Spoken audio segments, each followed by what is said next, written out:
हाय दोस्तों, आज की वीडियो में हम बात करेंगे बोर्ड परीक्षा में इंग्लिश की कॉपी कैसे चेक होती है।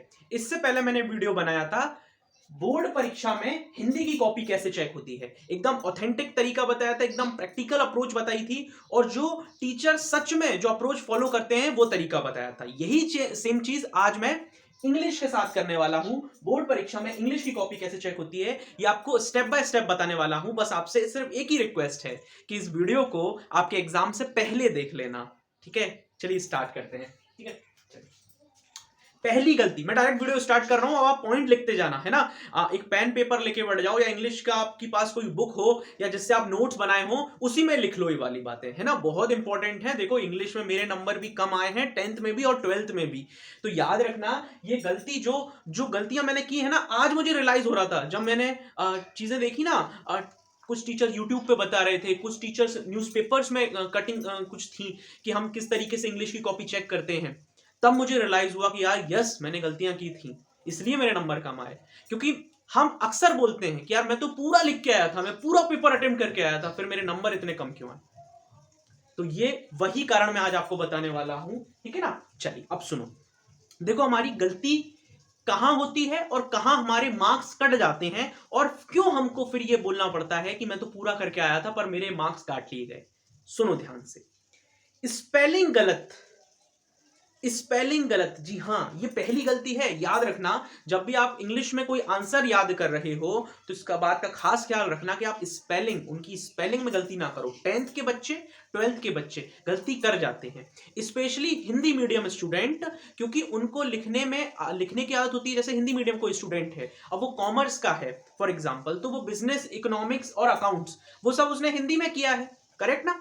और वो सिर्फ इंग्लिश में लिख रहा है ना। ऐसे 10th का बच्चा है, उसने अपना सोशल साइंस, साइंस, अपना जीके, अपना कंप्यूटर सब उसने हिंदी में पढ़ा है, पर उसको अब इंग्लिश में तो इंग्लिश ही लिखना पड़ रहा है। तो वहां पर क्या होता है कि स्पेलिंग की गलती उन स्टूडेंट से हो जाती है। हाँ, ये बात जरूर है कि यहां पर मैं मानता हूं कि इंग्लिश के बच्चों को, इंग्लिश मीडियम के बच्चों को, क्योंकि उन्होंने अकाउंट्स भी इंग्लिश में पढ़ा है, बिजनेस भी इंग्लिश में पढ़ा है, इकोनॉमिक्स भी इंग्लिश में पढ़ा है और science, social science, GK, GS ये सभी इंग्लिश में पढ़ा होता है, तो वहां पर स्पेलिंग आने के चांसेस उनको ज्यादा रहते हैं इंग्लिश वाले बच्चों को, है ना। यही मैंने सेम चीज हिंदी के वीडियो में बताया था कि बोर्ड परीक्षा में हिंदी की कॉपी कैसे चेक होती है। उसकी में जो लिंक है ना डिस्क्रिप्शन में दे दिया मैंने, तो डिस्क्रिप्शन खुल जाएगा, आप ना वहां से देख लेना उस वीडियो को, ठीक है ना। अब सुनो, तो स्पेलिंग की गलती नहीं करना। अब स्पेलिंग की गलती आपने तो बता दी भाई, स्पेलिंग की गलती करते हो तुम लोग, तो उसे कैसे सुधारें हम।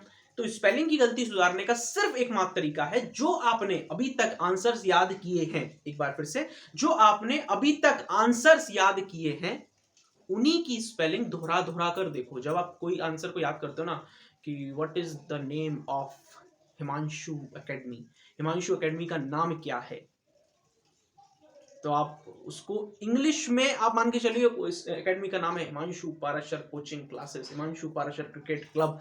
तो आपको पूरा क्रिकेट की स्पेलिंग, पाराशर की स्पेलिंग, हिमांशु की स्पेलिंग सब अच्छे से याद रहनी चाहिए। इसको आपको प्रैक्टिस करनी पड़ेगी, ये चीज प्रैक्टिस से ही आएगी। ये कोई एकदम से नहीं, एकदम से प्रकट नहीं हो जाएगी, एकदम से ये चीज सॉल्व नहीं हो जाएगी, इसकी प्रैक्टिस करना पड़ेगा। तो इस चीज की प्रैक्टिस करो, स्पेलिंग याद करो, समझ रहे हो। क्योंकि स्पेलिंग मतलब ऐसे लेके मत बैठ जाना कि यार एक पेज लेके बैठ गए, उसमें 1 नंबर, 2 नंबर, 100 नंबर, पता चला एग्जाम से पहले 1000 स्पेलिंग का तुमने ऐसे रिवाइज कर लिया। ऐसे रिवाइज करने की नहीं कह रहा, आंसर्स याद कर रहे हो साथ में स्पेलिंग भी याद कर रहे हो, है ना। समझ गए मेरी बात। ये पहली गलती है। इसमें मैं आपको कारण बता रहा हूं, 95% बच्चे नंबर कटवाते हैं अपने स्पेलिंग गलत करके, 95%। ये मैं अपना डेटा नहीं दे रहा हूं, ये वो डेटा दे रहा हूं जो टीचर्स ने, इंग्लिश की कॉपी चेक करने वाले टीचर्स ने, जो डिफरेंट टीचर्स ने ये डेटा बताया है। 95% बच्चे स्पेलिंग की गलती की वजह से अपने नंबर कटवा देते हैं बोर्ड एग्जाम में, 10th में भी और 12th में भी। पहली गलती, मेरी स्पेलिंग अच्छी थी। मैं दूसरी गलती जो मेरी है ना, वो मेरी गलती थी, मेरी स्पेलिंग शुरू से अच्छी रही है ना। जैसे कि मैंने आपको बोला था, इंग्लिश मीडियम में थोड़ी सी एज रहती है, स्पेलिंग याद कर लेते हैं वो लोग, सेंटेंस गलत लिख देते हैं। ये भी 95% बच्चे हैं जो सेंटेंस गलत और स्पेलिंग गलत लिखते हैं। इसमें मैं थोड़ा सा गड़बड़ कर देता था, यहां पर मेरे मार्क्स थोड़े से कटे होंगे। मान के चलिए 10 नंबर कटना था तो मेरे 3 नंबर जरूर कटे होंगे सेंटेंस गलत लिखने में, और सेंटेंस गलत काफी लोग लिखते हैं।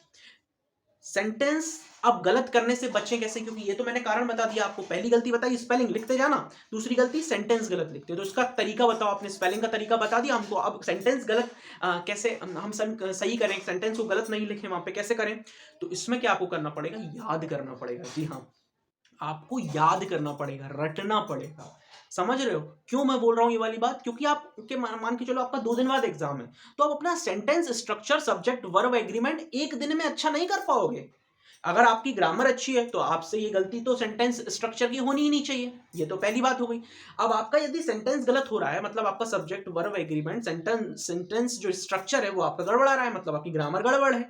इसका मतलब यही हुआ। तो उन बच्चों के लिए क्या तरीका है कि वो याद करें, क्वेश्चन आंसर्स को याद करें, एज इट इज लाइन को याद करें। आई नो कि आप पूरा याद नहीं कर सकते, हर एक चीज वर्ड टू वर्ड याद नहीं कर सकते, पर कोशिश करो, कोशिश करो।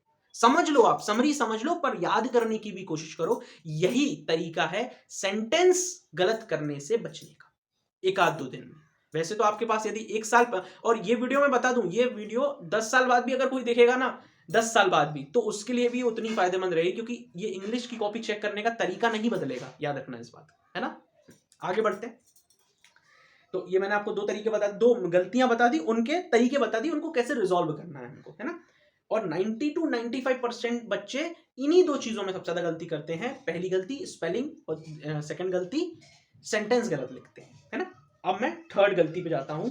एप्लीकेशन जो होता है ना, पत्र जो हम अपने कभी कभार प्रिंसिपल को भेजते हैं, कभी कलेक्टर को भेजते हैं, तो वो गलती हम करते हैं।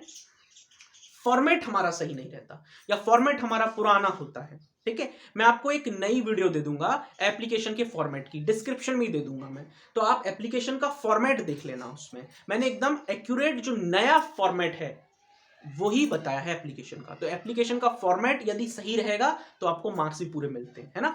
बहुत सारे बच्चे एप्लीकेशन फॉर्मेट में गलती कर देते हैं, है ना। तो एप्लीकेशन फॉर्मेट में गलती नहीं करना है हमको, बहुत अच्छे से हमको उस फॉर्मेट को सीख लेना है, जो मैंने आपको डिस्क्रिप्शन में वीडियो दिया हुआ है एप्लीकेशन फॉर्मेट लिखकर, है ना। क्लास 10th के लिए भी है और क्लास 12th के लिए भी। क्लियर, आगे बढ़ते हैं।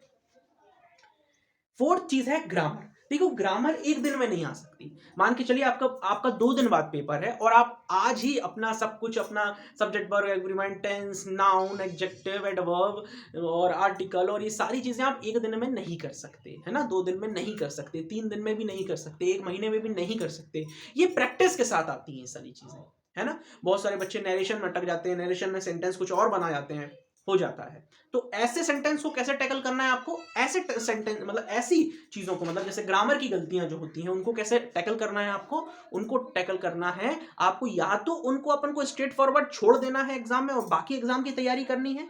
ग्रामर एक पोर्शन होता है, 10 नंबर का पोर्शन आता है, तो या तो उसको आप छोड़ के चलो एग्जाम में, है ना, कि यार यहाँ पे तो हम कुछ ना कुछ करके आ जाएंगे, अभी इसको बना के आ जाएंगे। क्योंकि अगर मैं इस पे फोकस करूंगा ना, और मेरा 2 दिन बाद एग्जाम है, यदि मैं यहाँ पे नाउन पढ़ने बैठ जाऊं, 2 दिन बाद मेरा एग्जाम है और मैं नाउन पढ़ने बैठ गया, तो ये तो बेवकूफी हुई ना। मैं उन बच्चों के लिए कह रहा हूँ ये वाली बात, ऐसा नहीं बोल रहा कि ग्रामर छोड़ दो, ऐसा नहीं बोल रहा मैं। यदि 2 दिन बाद पेपर है ना, तो उस कंडीशन में ग्रामर का पोर्शन जो 10 नंबर का है उसको छोड़ दो, क्योंकि 90 नंबर पे फोकस करो, वो ज्यादा अच्छा रहेगा, है ना। और जिसकी ग्रामर अच्छी है उसके साथ तो कोई दिक्कत ही नहीं है, हाँ वो प्रैक्टिस करे। तो ग्रामर क्या है कि ग्रामर एक दिन में नहीं आएगी, ग्रामर आपको सीखना पड़ेगा, धीरे धीरे आएगी।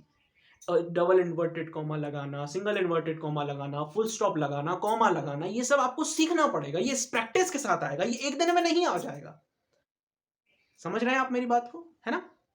तो ये गलती करने से बचें, ऐसी गलती होए ना हम मार्क्स क्यों कटवाएं अपने, ऐसी गलती हम करेंगे ही नहीं। समझ रहे हो आप मेरी बात को, आगे बढ़ते हैं। जो हमारी 5th गलती है वो ये है कि हम क्वेश्चन को समझ ही नहीं पाते। इसलिए मैं आपसे हमेशा कहता हूं समरी जरूर पढ़ो चैप्टर की, जिससे कि आप वहां पर लिख सको। अब पूछा है कि हिमांशु पाराशर का बैट कौन सा था, बैट, क्रिकेट खेलते हैं ना बैट, और आप उसमें लिख रहे हो कि हिमांशु कौन से ग्राउंड में खेलता था क्रिकेट, तो ये तो बड़ा गड़बड़ा गई चीज है। तो आपको इस बात का खास ख्याल रखना है कि जो पूछा जा रहा है, यही मैंने हिंदी में बोला था, जो पूछा जा रहा है वही हमको लिखना है, मतलब क्वेश्चन को हमको अच्छे से समझना है। अब क्वेश्चन को अच्छे से कौन समझ पाएगा, जो रीडिंग करता होगा। अब जिसकी रीडिंग खराब है, जिसकी रीडिंग करके अंडरस्टैंड करने वाली एबिलिटी खराब है, वो कैसे कर पाएगा अच्छा काम, नहीं कर पाएगा। तो उस कंडीशन में पढ़ना जरूरी है, है ना। अब या मान के चलिए आपने 2 दिन बाद आपका एग्जाम है, आपने कुछ पढ़ाई ही नहीं की है, तो उस कंडीशन में आप क्या करो, आप कुछ क्वेश्चन या कुछ चैप्टर की समरी याद कर लो, कुछ चैप्टर्स की समरी याद कर लो, है ना। और तभी मैं बच्चों को बोलता हूं भाई समरी याद कर लो, आप समरी लिख कर आ जाना। पर उसमें भी आप जो अगली गलती है, ज्यादा लिख देते हैं। अब समरी याद करके आए भैया, 2 दिन बाद एग्जाम था, 2 दिन पहले समरी पढ़ के आए हैं, कोई भी क्वेश्चन आएगा तो लिख डालेंगे। तो अब समरी तो ज्यादा नहीं लिखना है, समरी याद कर रहे हो बहुत अच्छी बात है, आपको पूरा चैप्टर का ज्ञान हो गया। तो ये मत करो कि 2 नंबर में लिखने थे 30 वर्ड और आप लिख के आ गए 150 वर्ड, ऐसा मत करो। यदि 75 वर्ड्स लिखा है तो 75 वर्ड्स ही लिखो, यदि 80 वर्ड लिखा है तो 70 वर्ड में उसे खत्म कर दो। समझ रहे हो मेरी बात को, है ना।